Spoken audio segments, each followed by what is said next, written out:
one of the more commonly misunderstood parables in the context of the gospel has to be the parable of the workers in the vineyard from the Gospel of Matthew chapter 20. And so a lot of people will simply reduce this parable to an exhortation to simply not be envious or jealous. But if you read between the lines, the story is about so much more.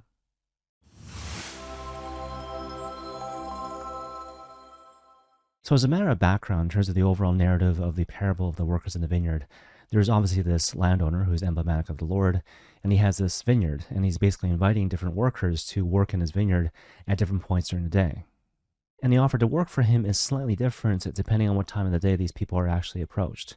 So the people approached at dawn are offered a denarius, the usual daily wage.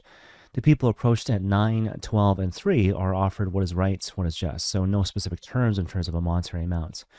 And the people approached at the end of the day at 5 o'clock aren't even offered in terms of a particular agreement. So the implication is come work for me and I'll work out the details later. Now, obviously, the most compelling part of the story is when everyone is paid out, right? And so the big twist in the story, obviously, as you might recall, is that everyone is paid a denarius, the usual daily wage, no matter what time they were hired throughout the course of the day. But before we get to that, I want to kind of note a few kind of preliminary observations. And so first of all, if you read between the lines and you look at this landowner going out by himself to invite these people personally to work in his vineyard, you get kind of a sense of what he's actually like, right? And so you get the sense that he's really dynamic. He's full of energy. He's teeming with life. And basically what he's doing, just to kind of quote the Catechism of the Catholic Church, he's inviting people to share in his own blessed life, to share in his dynamism, to share in his energy, to share in the joys of working in his vineyard. Now, obviously, the particular way in which the sharing of this landowner's life plays out in the life of each particular worker is unique and specific to them, so hopefully that goes without saying. But at the same time, again, if you read between the lines, what's abundantly clear is that one option which is not available to these workers is this idea of doing nothing because of fear or because of simply a refusal to receive the gift. Okay, so that's kind of the first thing. But another really important observation to make right off the bat is that the landowner simply wanted to avoid controversy. All he had to do, to keep it simple, was pay the workers hired at dawn first and then pay everyone else after that. Because, of course, if he had done that, the people hired at dawn, they would have left, they would have been none the wiser. And then when everyone else received the same amount, the usual daily wage, they would have been thrilled, and so everyone would have been happy.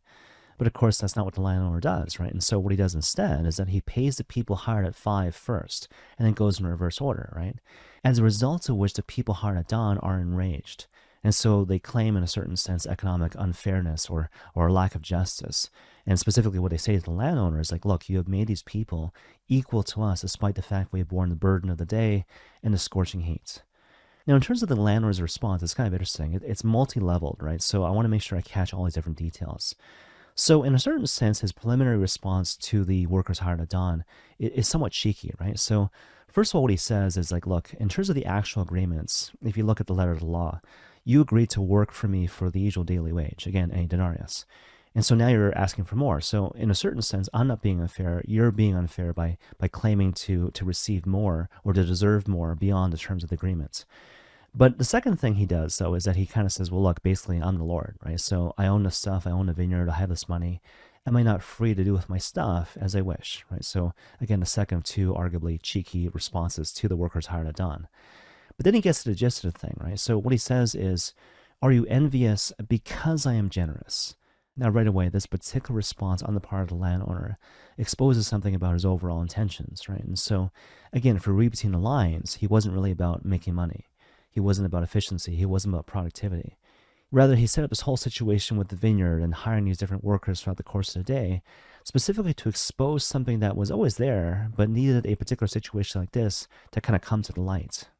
And if you think about it, what's being exposed? Interestingly enough, it's not simply envy. It's not simply jealousy. Because if you think about it, what's envy? What's jealousy?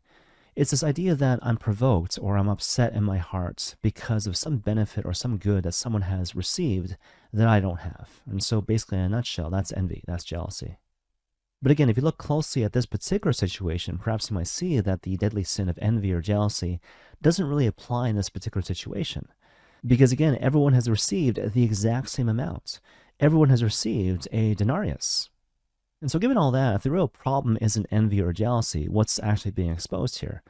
Well, if you think about it, what's being exposed here is the fact that the workers hired at dawn are provoked to a certain anger, dare we say rage, simply at the idea that someone else has incurred a good or a benefit that I've received, which doesn't diminish the good or benefit that I've received. And what's more, this anger or rage is directed not so much to the people who have incurred this particular good or benefit, but it's directed towards the person who bestows the gift. In other words, my anger and rage is provoked by the goodness and generosity of the giver.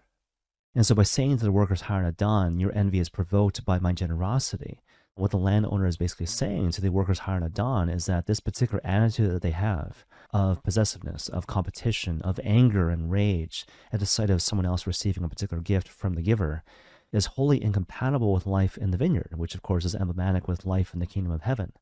And that's why the landowner ultimately says to these guys, take what belongs to you and go. You can't stay here if you continue to look at life and other people in this way. Now, obviously, there's kind of a lot going on here.